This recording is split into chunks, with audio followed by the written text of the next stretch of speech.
సింపుల్గా చేసుకునే గుంట పొంగనాలు చూడండి. మినపప్పు, అటుకులు,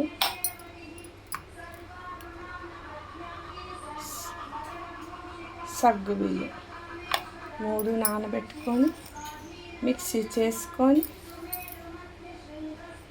ఇలా రుబ్బులా చేసుకోవాలి. ఇలా చేసుకొని ఇలా దాంట్లో గుంట పొంగనాలు వేసుకోవాలి. లేకపోతే పునుకుల్లాగైనా చేసుకోవచ్చు. ఇందులో పచ్చిమిరపకాయలు, అల్లము, ఉల్లిపాయలు, జీలకర్ర, కొత్తిమీర, కరివేపాకు అన్నీ కలుపుకోవాలి. తినండి. సింపుల్ అయిన గుంట పొంగనాలు.